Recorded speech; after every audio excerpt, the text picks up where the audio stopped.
어느 날 솔로몬 왕에게 두 여인이 한 아기를 놓고 서로 그 아이가 자신의 아이라고 막 주장을 하면서 다투는데 결국은 솔로몬 왕에게 재판을 받으려고 왔습니다.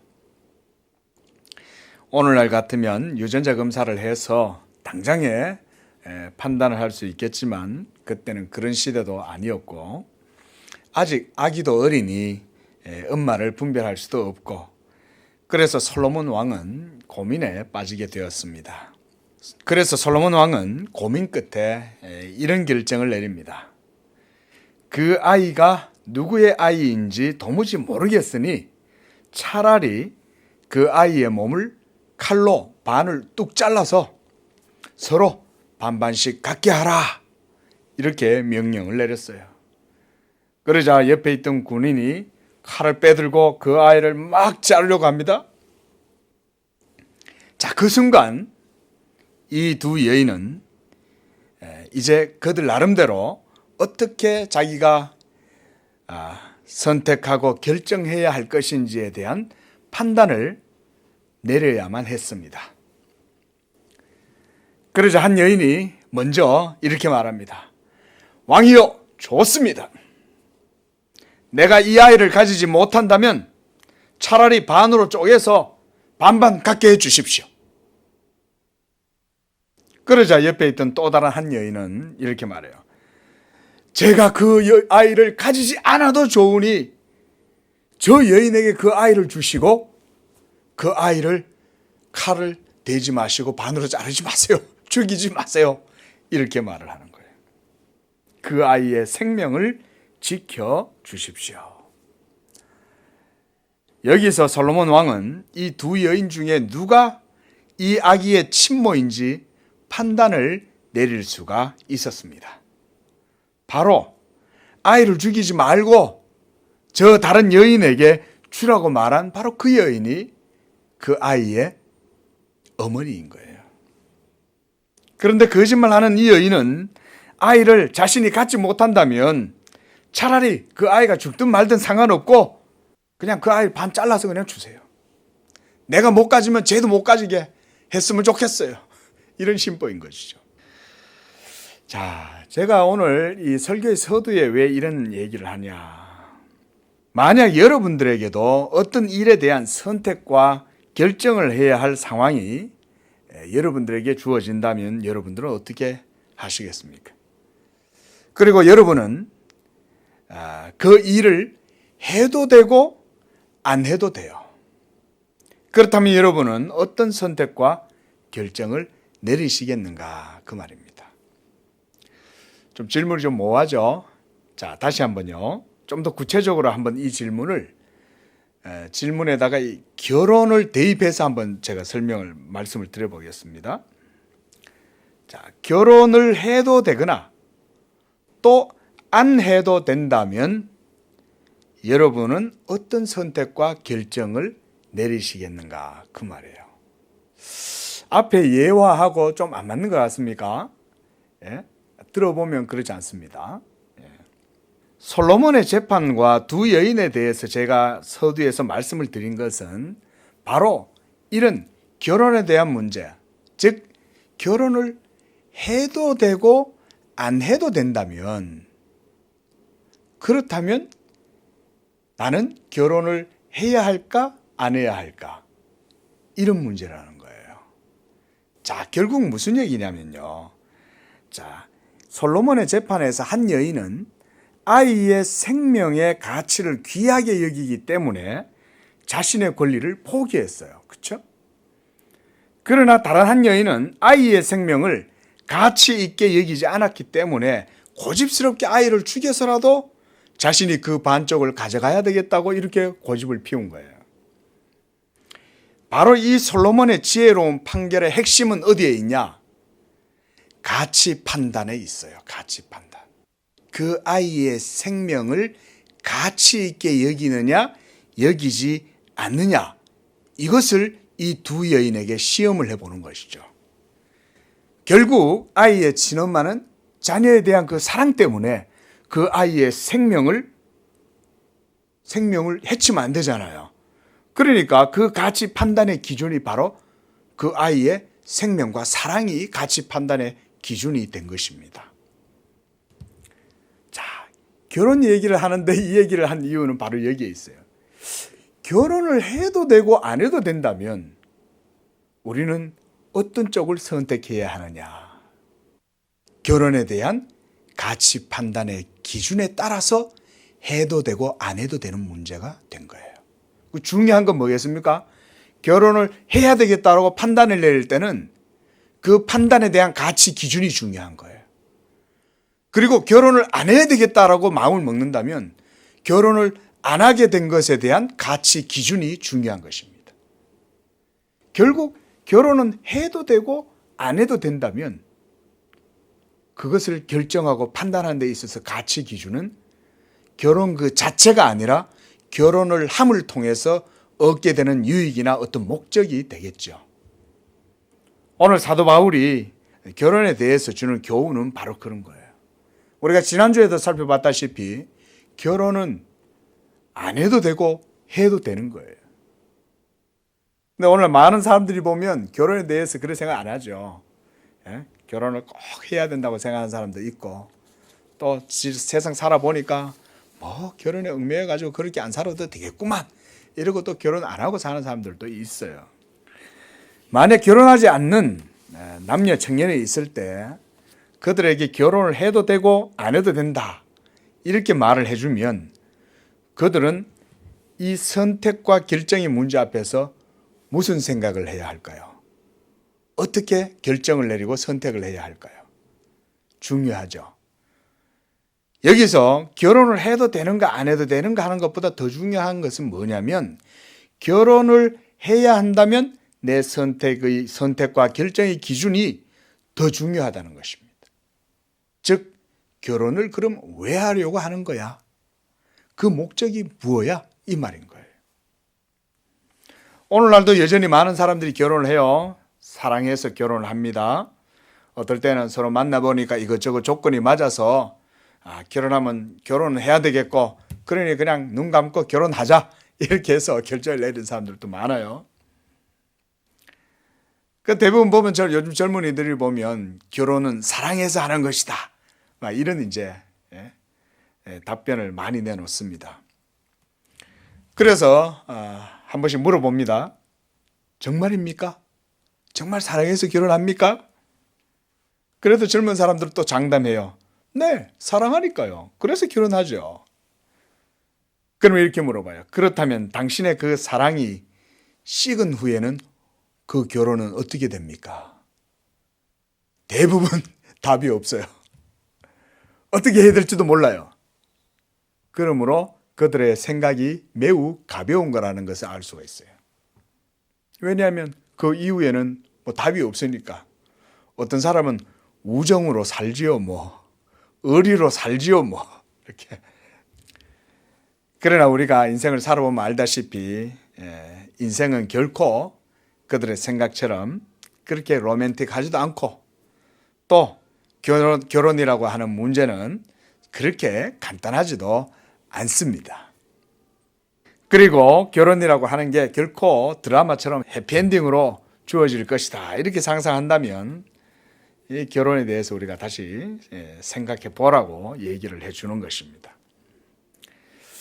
자, 본문을 통해서 이 결혼이라는 주제를 살펴보겠지만 그리스도인으로서 삶을 살아갈 때 우리가 항상 이렇게 결혼 이외에도 선택과 결정을 내려야 하는 동일한 문제들이 우리의 모든 삶에 다양하게 주어질 수가 있어요. 그렇죠? 해도 되고 안 해도 되는 문제가 생각보다 많습니다. 그렇죠? 그러나 그리스도인들에게 있어서 그때에 선택하고 결정해야 될 때는 그 모든 가치의 기준을 어디다 두라는 것입니까? 그것은 하나님의 뜻에 맞추고 믿음으로 선택하고 결정하라 이 말인 거예요. 오늘 고린도전서 7장에서 이제 그 내용들을 보게 될 텐데 사도 바울은 여기서 주로 결혼에 대한 문제를 다루고 있지만 이걸 보다도 폭넓게 확대해서 적용할 수도 있어요. 우리의 모든 문제에서 내가 직장을 이걸 할 거냐 내가 직업을 이걸 선택할 것이냐, 이런 것에 있어서도 마찬가지죠. 우리는 매 삶을 살아가면서 항상 선택과 결정에 대한 문제에서 부딪혀요. 그때마다 그리스도인들의 선택과 결정의 기준, 그것은 바로 그리스도인으로서 추구하는 가치, 거기에 있는 거예요. 마치 솔로몬 앞에서 오늘 이 아이의 죽음을 놓고 이 엄마는 그 반 애를 반쪽 안 내고 그냥 산채로 그냥 저 여자한테 주세요. 예? 그 아이의 생명을 귀하게 여긴 이 엄마의 선택이었어요. 그런데 그 반대편에 있는 거짓말쟁이 여인은 그 아이가 죽든 말든 상관없는 거예요. 그 여자에게는 뭐예요? 이래도 좋고 저래도 좋아요.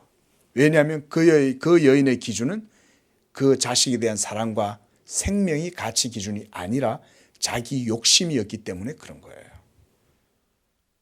이와 같이 그리스도인들의 모든 선택의 기준은 거짓말하는 여인처럼 이래도 좋고 저래도 좋다가 아니라 사실은 하나님에 대한 사랑과 하나님에 대한 경외와 하나님에 대한 말씀의 기준이 바로 우리의 모든 선택과 결정의 가치 기준이 되어야 된다. 이게 답이에요. 사실은. 사실은 7장 설교가 이걸로는 사실은 핵심이 다 나온 거예요. 결혼을 하든 안 하든 하면 그만이고 안 하면 그만이고 이게 아니라는 거예요. 그래서 해가지고 만나보고 살아보니까 좋더라. 그러면 계속 사는 거고 살다가 별로 안 좋으면 에이 차버리고 뭐 새로 갈아타지 뭐 이런 게 아니라는 거예요. 결혼 문제가. 예? 결혼을 만약에 하겠다라고 마음을 먹는다면 하나님의 영광을 위해서 하나님의 뜻을 위해서 가정을 세우고 집을 세우고 그렇게 해서 하나님의 언약의 기업이 되도록 노력하고 이런 것이 중요하다는 것이죠. 결혼을 안 한다면 그렇다면 왜 안 하겠어요? 결혼을 안 하는 자도 하나님의 영광을 위해서 주의 일을 위해서 해라. 이런 얘기가 오늘 본문의 사도 바울의 주된 결혼에 대한 견해예요. 견해. 말씀 한번 보겠습니다. 25절 보니까 처녀에 대하여는 내가 주께 받은 계명이 없으되 주의 자비하심을 받아서 충성스러운 자가 된 내가 의견. 이 의견이란 말은요, 이 헬라어로는 어떤 의미냐면 판단, 결정, 내 견해 이런 말이에요. opinion 이 말이죠. 우리말 영어로는. 그러니까 의견이라는 말은 절대 법칙이 아니죠. 그렇죠? 내가 판단할 때는 이 말이에요. 사도의 판단을 말하는 거예요. 그래서 26절에 내 생각에는 이렇게 이것이 좋으니 곧 임박한 환난으로 말미암아 사람이 그냥 지내는 게 좋다고 생각한다. 이렇게. 자, 사도 바울의 전체적인 논지는 결혼을 안 하고 사는 게 더 좋은 것 같다 이 말이에요. 그러나 결혼을 한다고 해서 그것도 잘못되는 게 아니에요. 이것도 중요해요. 왜냐하면 지난주에도 말씀드렸다시피 이 고린도 교회 내에 독신에 대한 미신적인 견해가 퍼져 있었기 때문에 마치 독신은 훨씬 더 고상하고 독신은 뭔가 훨씬 더 지고한 것을 추구하는 것이고 이런 식으로 생각하지 말라는 거예요. 그러나 그리스도인으로서 하나님의 나라와 영광을 위해서 살아갈 때 결혼을 하지 않고 그렇게 하면 훨씬 더 자유롭고 좋다는 거예요. 자기는 기도도 하고 싶고 성도들도 돌보고 싶고 교회 청소도 하고 싶고 전도도 하고 싶은데 그 가정이 남편한테 매여 있으니까 그게 그럴 수가 없는 거예요. 그래서 사도가 오늘 이 결혼에 대한 견해들을 이렇게 얘기를 해주는 것입니다. 여러분, 이 믿는 사람들도 끊임없이 이렇게 현세에서 부딪혀야 되는 많은 어려움들이 있는데 특히 결혼을 하게 되면 이것은 더 가중돼요. 예? 물론 사도 바울 당시 이 초대교회 성도들이 당하는 큰 환난들이 있었습니다. 오늘 26절에 보면 임박한 환난이다 이 말이 있잖아요. 이 환난이 있는데 무슨 결혼을 하냐 이 말인 거죠. 그런데 이 말은요 초대교회의 그 네로라든가 그 폭정에 핍박을 당하던 그 초대교회 성도들만 얘기하는 건 아니에요. 그건 아니고 이건 보다 더 폭넓게 봐야 돼요. 뭐냐면 모든 시대의 성도들이 여러 모양과 어려움을 겪고 그리고 결혼으로 말미암아서 가장 불행한 것 같이 보이는 그런 상황에 처하는 많은 어려움에 노출되어 있는 것이 있기 때문에 그래요. 그렇죠? 결혼을 하면 참 힘들잖아요. 물론 사랑해서 결혼해가지고 일평생토록 머리가 팥불이 되도록 그렇게 서로 사랑하면서 끝까지 그냥 두 손 마주 잡고 산다면 그것처럼 좋을 일이 없겠지만 그렇게 사는 정말 금실 좋은 부부가 있다 손 치더라도요. 그들이 살아가는 모든 삶은 그들 삶 속에 직접 들어가서 보면 밖에서 보는 것처럼 그렇게 단순하지 않습니다. 매일매일 같이 살아야 되고 같이 돌봐야 되고 신경 써줘야 되고 그렇죠? 그래서 결혼을 하지 않거나 또 삼가하는 것이 좋다. 바울은 다시 결혼에 대한 문제를 넘어왔어요. 이제 서론적으로 다루었던 것을 보다 좀 더 세밀하게 다루어 주고 있습니다. 결혼에 대해서 많은 사람들이요. 어떻게 해야 하느냐라고 할 때 가장 어려운 문제가 뭐냐면 가치 기준이 문제예요. 그래서 제가 그 말씀을 먼저 드린 거예요. 이 결혼 안 하고 막 이 골드미스로 있는 딸이 있어요. 그리고 장가가지 않는 아들이 있어요. 맨날 혼자서 빈둥빈둥 방에서 회사 갔다 와가지고는 집에서 그냥 라면만 끓여 먹고 술만 마시고는 그냥 혼밥이나 하고 그래가지고 방에서 뒹굴뒹굴 거리는 거 보면 부모들 속이 다 썩죠. 좀 어린 손주도 하나 좀 안겨주지 이 나쁜 놈 평생 키워놨더니 막 방에서 저러고 있다. 이게 또 뭐 결혼했으면 좋겠다 이런 생각이 들겠죠.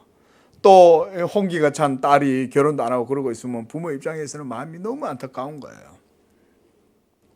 그런 건 그런 것도 이해가 되는데 이 또 결혼시켜 놓으면 또 어때요? 결혼시켜 놓으면 한 달 만에 또 집에 와가지고 울면서 이제 짐 싸들고 집에 와고 뭐 우는 거 같이 못 산다고 또 그럼 또 그때부터 또 그것 때문에 또 부모님들도 속이 다 썩는 거예요. 그래가지고 겨우 달래가지고 좀 가서 잘 좀 살아봐라. 그래가 다시 또 보내놨더니 또 저쪽이 또 문제고 이쪽이 문제고 이 뭐 끝이 없어요. 자, 이런 여러 가지 결혼에 대한 내용에서는 이런 위험과 어려움들이 많기 때문에 바울이 항상 이것에 대해서 조건부로 말해주고 있어요. 한다면 이렇게 하고 안 한다면 이렇게 해라. 결국은 그 조건의 핵심은 뭐냐? 가치의 기준이에요. 왜 결혼할 거냐 이 말인 거예요. 그럼 결혼을 안 할 쪽을 선택하면 왜 안 할 거냐 이 말인 거예요. 여러분 안 하고 후회할 거예요? 하고 후회할 거예요? 이렇게 말하기보다 안 하고 후회 안 할 거냐? 하고 후회 안 할 거냐? 이런 명제도 있죠. 그렇죠? 그 세상 사람들은 대부분 무슨 얘기를 해요? 야, 결혼 내 생각에는 그냥 후회해도 한번 해보고 후회하는 게 나을 거야. 이렇게 말을 해요. 근데 우리 그리스도인들은 그런 식으로 그런 식의 논리로 해답을 찾아 나가면 안 돼요. 안 해도 후회하지 않고 해도 후회하지 않을 방법을 찾아야지. 결혼을 해가지고 후회하겠지만 결혼해봐라 그래도 그런 걸 왜 하냐 이거예요. 결국 뭐가 문제입니까? 가치 판단의 기준이 없기 때문에 그런 거죠. 핵심은 간단해요. 그럼 결국 뭔 얘기입니까? 하나님이 없는 사람들은 그런 식으로 문제를 해결해 나가는 거예요. 해가지고 잘하면 땡이고 잘 안 돼가지고 하면 후회하고 그때 그냥 이혼하고 그 말지 뭐 이런 식의 생각을 한다는 거죠. 여러분 그럴 것 같으면 그 결혼 자체가 의미가 있어요 없어요? 애시당초 사랑 때문에 결혼한다는 거 전부 다 뻥인 거예요. 차라리 그냥 솔직하게 어떤 사람들은 그렇게 얘기하더라고요. 나 그냥 돈 보고 결혼해. 나 그냥 얼굴 보고 결혼해. 남자들은 야, 이 뭐 애가 좀 인격은 좀 떨어지는 것 같은데 되게 예뻐. 이렇게. 그때 여자는 좀 얼굴은 좀 못나고 좀 바보 같은데 돈이 많아. 직장이 좋아. 그 결혼하지 뭐. 그러나 그렇게 해도 어차피 결혼하면 매나 굴레를 뒤집어 쓰는 거예요. 그죠? 결국 여러분 보세요. 그리스도인들의 결혼이 그래서 복된 게 그런 거예요. 둘 다 하나님을 믿으면 하나님을 믿는 이 두 사람은 그 가치 판단의 기준을 뭘로 삼아요? 미녀이기 때문에? 돈이 많기 때문에? 뭐겠어요? 하나님의 뜻이 가치 판단의 기준이 되는 거예요. 이게 그리스도인들의 결혼이 되어야 되는 거예요. 그리고 또 결혼을 안 해도 돼요. 그런데 안 할 때도 안 해놓고 후회하고 이러지 말고 안 하는 것의 목적이 하나님의 영광을 위해서 안 하는 거예요. 그래서 이 모든 날 마지막이 지금 되어가지고 환란이 임박해 있고, 그리고 이 세상이 지금 보세요, 여러분. 이 주님이 언제 오실지에 대한 두려움이 있는 거예요. 그래서 27절에 보면 사도가 이렇게 말합니다. 네가 아내에게 매였느냐? 노이기를 구하지 말라. 아내에게서 노였느냐? 아내 구하지 말라. 아내를 구하지 말라. 그러나 장가 가는 것도 죄 짓는 것이 아니요 처녀가 시집 가는 것도 죄 짓는 것이 아니로되 이런 이들은 육신에 뭐가 따라요? 고난이 있으리니 그러는 거예요. 나는 너희를 아끼노라. 자, 여러분, 이 불신자들의 세상을 크리스찬들, 형제 자매들, 청년들 결혼 안 한 지체 잘 몰라요. 교회 내에서 막 자라가지고 그건 모르는데요. 물론 아는 분들도 들어 있어도요. 여러분, 결혼하면 상대방에게 일단은 속박됩니다. 그러나 일단 결혼을 했으면 27절에 노이기를 구하지 말라는 거예요. 그래서 사도가 이 말을 왜 하냐면 결혼한 사람들이 결혼을 파괴할지도 모르는 그런 독신 생활의 유익점에 대해서 그 영향을 받아서는 안 된다는 거예요. 그 독신이 더 좋아 보이네? 이 생각을 하고 결혼을 했다가 결혼을 파기하면 안 된다 이 말인 거죠. 왜냐하면 결혼은 율법의 명시가 되어 있잖아요. 그렇죠? 그러니까 사도는 앞에서 우리가 지난주 설교에서 말씀드렸죠. 결혼을 했을 때는 그것은 주의 계명인 거예요. 그때부터는 율법의 규칙에 따라서 이 결혼을 온전히 이제 유지하기 위해서 힘써야 되는 거예요. 그러나 결혼을 하지 않았다면 그는 아직 자유의 몸인 거예요. 그러니까 결혼을 안 했다면 결혼을 안 해도 되고 해도 돼. 그러나 안 하는 게 더 좋아. 그 얘기를 하는 거예요. 왜냐하면 결혼 안 한 사람에 대해서는 하나님이 따로 계명을 주시질 않은 거예요. 예? 그러나 어떤 불가피한 경우가 있어서 이 결혼 생활에서 누군가가 남편이든 아내이든 자유롭게 될 수가 있어요. 이런 경우는 주로 이제 사별의 경우가 해당되겠죠. 그 사람은 결혼의 사슬에 다시 매이려고 굳이 서두르지 말라는 거예요. 호레비도 마찬가지고 과부도 마찬가지인 거예요. 여러분 여기서요.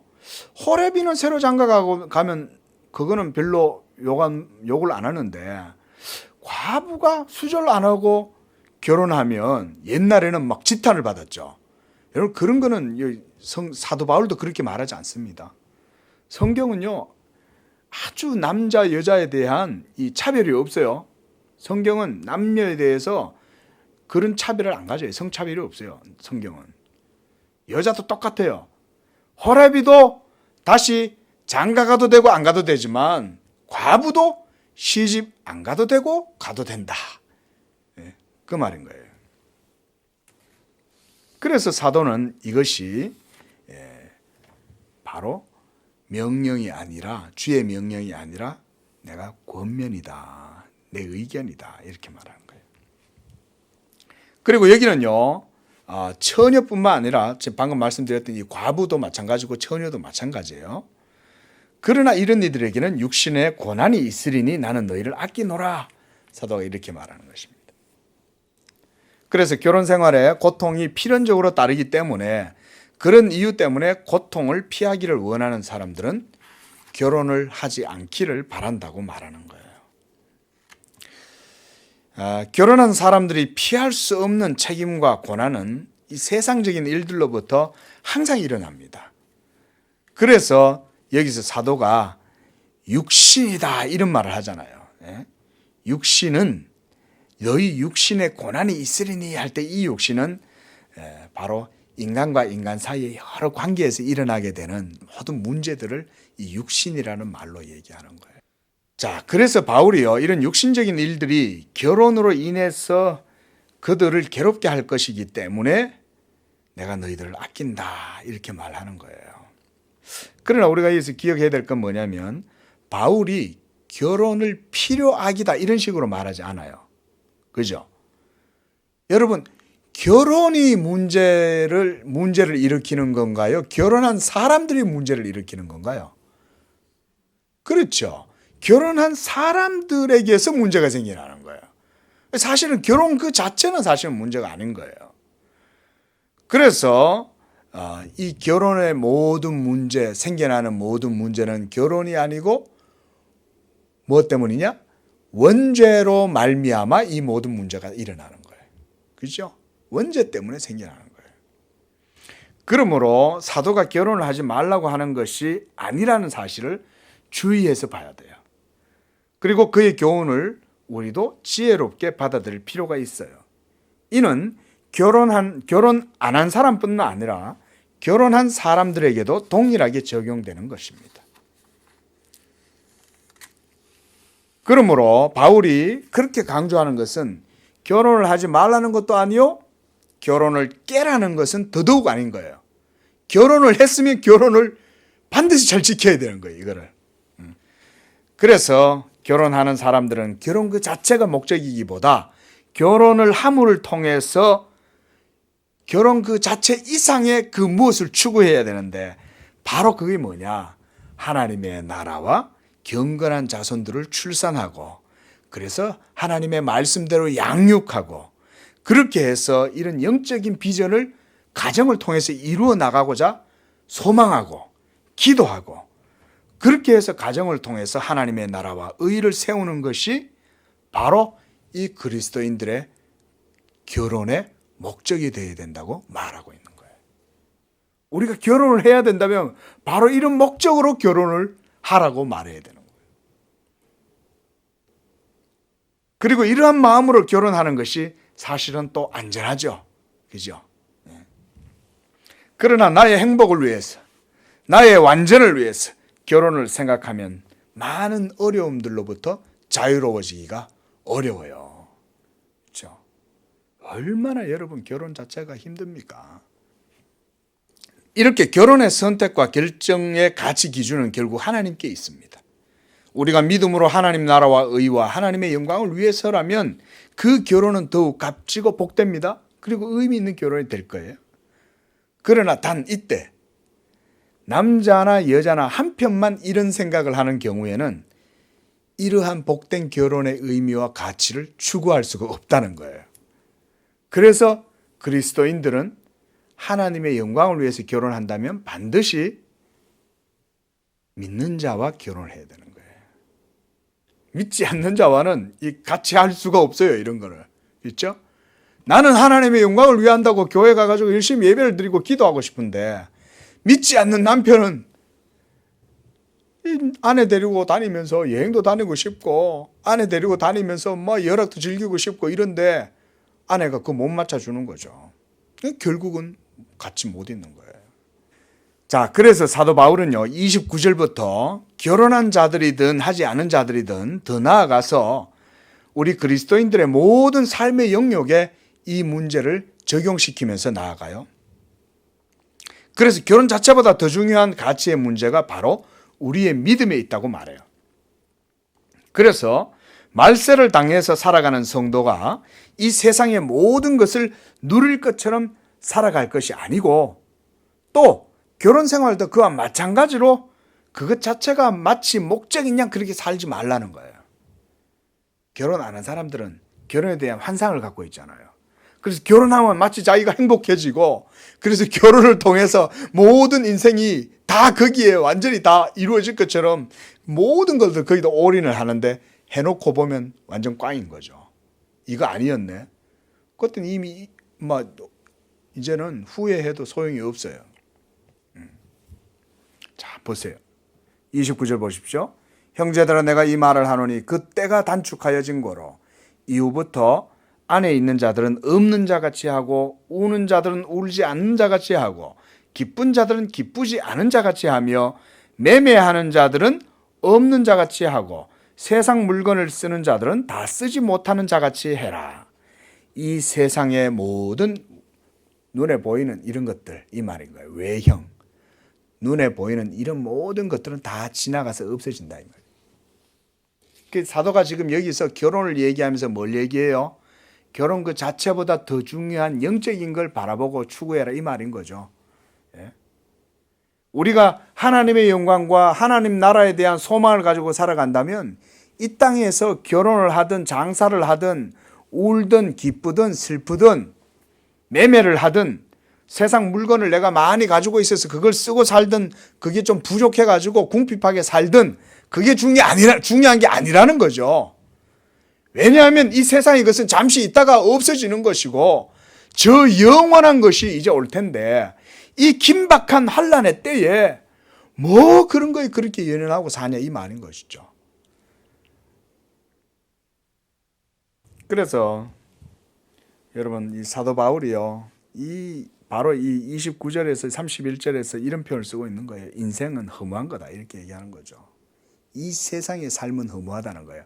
사도 바울은 그러니까 그냥 회의주의를 얘기하는 게 아니라 현실을 말하는 거예요. 현실을. 이 세상의 삶 그 자체는 사실은 생명도 없고 육적으로 우리가 아무리 이 세상에 많은 것들을 다 쓰고 살아본들 그게 무슨 의미가 있냐 이거예요. 그러니까 물건을 쓰는 자들은 그 물건 쓰는 것도 다 쓸 생각하지 말고 그냥 살아라는 거예요. 그냥 주어진 대로 내게 주어진 대로 하루 밥 3끼 먹고 건강하게 살면서 하나님 섬기면서 살면 그게 최고지. 예? 그래서 모세가 시편 90편 10절에서 이렇게 말했어요. 우리의 연수가 70이요 강간하면 80이라도 그 연수의 자랑은 수고와 슬픔뿐이요 그랬어요. 예? 80년 동안 살아도 수고와 슬픔밖에 없대요. 이게 하나님의 위대한 종 모세의 고백인 거예요. 모세의 인생에 대한 관점이에요. 사도 바울이 지금 똑같이 그 얘기를 하는 거죠. 그 결혼해가지고 재미있게 살려고 애를 쓰지 말라는 거예요. 결국 결혼해도 하나님 없이 살면 너희들 행복할 수 없어. 결혼 안 한다고 한들 그러면 너희는 그러면 행복하냐? 너희도 맨날 또 외로움 타잖아. 결혼도 안 하고는 혼자 살려고 자유가 좋아가지고 혼자 사는데 그럼 혼자 삽니까? 맨날 이상한 데 찾아 돌아다니잖아요. 그죠? 성적인 욕구를 이상한 데 풀다고요. 이 세상에 혼자 결혼 안 하고 사는 사람들이. 예? 그러면 그것도 결국 뭐예요? 하나님이 없이는 독신도 나쁜 거예요. 하나님이 없이는 결혼해도 매나 고통스러운 거예요. 그러나 하나님이 결혼을 하든 결혼 안 하든 그의 삶의 중심이면 그 사람은 참된 인생의 가치를 누리는 거예요. 하나님 때문에. 그래서 32절 보면 장가가지 않는 자는 주의 일을 염려해서 어찌하여 어떻게 해요? 주를 기쁘시게 할까? 또 장가간 자는 어떻게 해요? 세상 일을 염려하여 어찌하여 아내를 기쁘게 할까 하여 마음이 갈라지며 또 시집가지 않은 자와 처녀는 어때요? 주의 일을 염려하여 몸과 영을 다 거룩하게 하려 하되 시집간 자는 세상 일을 염려하여 어찌하여야 남편을 기쁘게 할까 하느니라. 결국 사도가 여기서 무슨 얘기합니까? 주를 기쁘시게 하고 그리고 결혼을 안 한 사람은 주를 기쁘시게 할 수 있지만 결혼을 하면 주를 기쁘시게 하는 일에 있어서 많은 제약이 따른다 이 말이죠.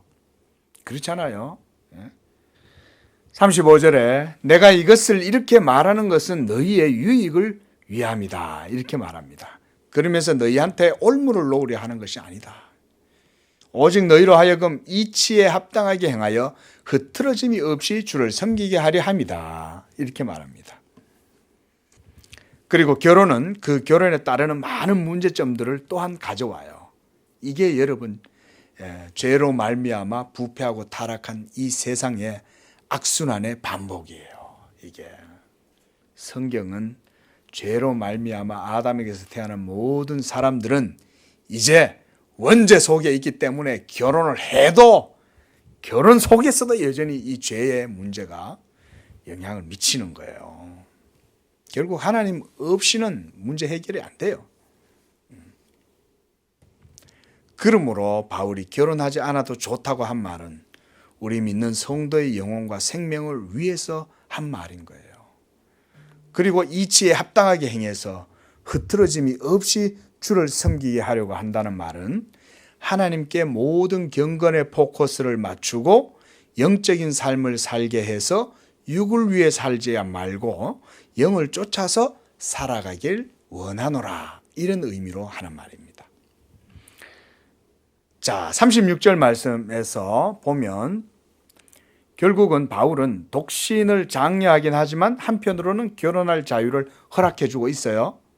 그리고 결혼은 독신 생활이 가져다 주는 폐해. 혼자 살다 보면 이 또 젊은 사람들은 육체의 정욕이 항상 자극을 할 거 아니에요. 그러면 그것 때문에 죄를 지을 수 있는 거예요. 무절제함으로 또 범죄를 저지를까 봐. 그러면 결혼을 해라는 거예요. 36절에서 보면 만일 누가 자기의 약혼녀에 대한 행동이 합당하지 못한 줄로 생각할 때에, 이때 번역이 조금 애매해요. 이거는 약혼녀라는 의미보다는 결혼하지 아니한 딸, 결혼을 앞두고 있는 딸, 이런 얘기입니다. 그래서 이럴 때는 이게 개역 성경 번역이 더 좋아요. 개역 성경은 결혼 아니한 딸이 있거든, 이러거든요.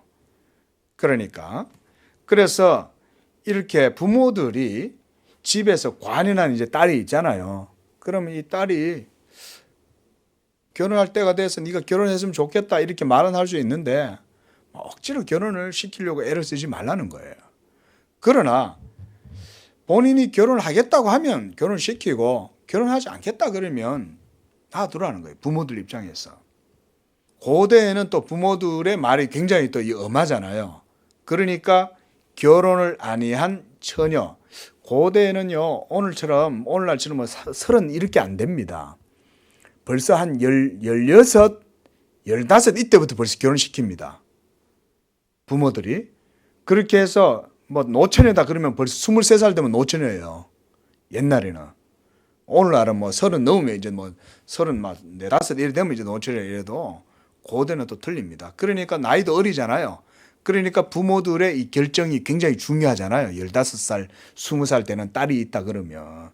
그러니까 이제 그렇게 했을 때 그 딸이 결혼하지 않기를 원한다면 억지로 결혼시키지 말 것을 부모들한테 권면을 하는 거예요, 사도가.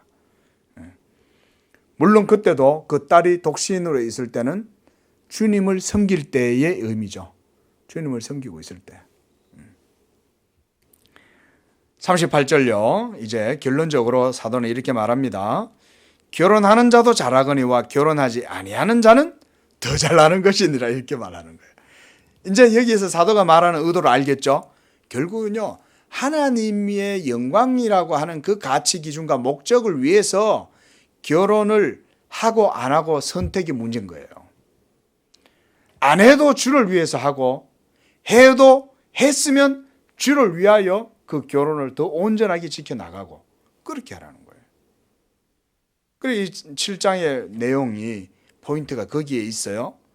그래서 39절에 아내는 그 남편이 살아있는 동안에 매여 있다가 남편이 죽으면, 왜냐하면 죽어버렸으니까 자유로워지는 거예요. 근데 그때 자기 뜻대로 시집을 갈 것이지만, 이렇게 했어요. 결혼 안 해도 돼요. 사도는 과부들은 사별했으면 결혼을 안 하는 게 더 낫다고 분명히 얘기해요. 그러나 또 결혼을 사별을 했더라도 이 과부가 혼자 수절하고 살기에 감당하지 못한단 말이에요. 그러면은 시집을 가도 된다, 그 얘기를 해요. 그러면 어떻게 가냐? 주 안에서만 할 것이니라, 이렇게 말하는 거예요. 주 안에서만. 왜? 아니 이제 겨우 남편한테 자유롭게 됐는데 또 믿지 않는 남자하고 결혼해가지고 영적 생활도 못하고 그러면은 또 악순환이 계속될 거 아니에요. 그러니까 믿음의 사람하고 결혼해서 주님에게서부터 멀리 떠나지 마라, 그 얘기인 거예요. 그러나 내 뜻에는 그냥 지내는 것이 더욱 복이 있으리로다. 그렇게 복이 있으리로다. 나도 또한 하나님의 영을 받은 줄로 생각하노라. 자, 이 말 마지막에 이 말씀은 결국 뭐냐면요. 사도 바울의 이 모든 사도로서의 권면, 사도가 권면하는 거잖아요. 여러분 이 사도의 이 권면은 목사의 권면하고는 달라요. 사도이기 때문에 그 권위는 아주 지대한 겁니다. 그런데 사도가 지금 뭐라고 말하냐? 나도 하나님의 영을 받은 줄로 생각하노라. 이 말은 내가 하나님의 성령을 힘입어서 너희들에게 가장 좋은 이런 제안을 내가 하는 거다. 하나님의 뜻을 따라 너희를 위해서 하는 이 권면을 내가 하나님의 영으로 하는 이 권면을 너희가 믿고 따르면 너희에게 더 좋다. 그 얘기를 하는 것입니다. 그래서 고린도전서에서 이제 쭉 여러 가지 내용들이 있지만 사도 바울이 주로 강조하는 게 뭐냐면 너희가 먹든지 마시든지 무엇을 하든지 너희 몸으로 하나님께 영광을 돌리라 이런 얘기를 하는 거죠. 결국은 모든 그리스도인들의 삶의 윤리의 기준은 바로 하나님의 영광이 되도록 하는 것입니다. 기도하겠습니다.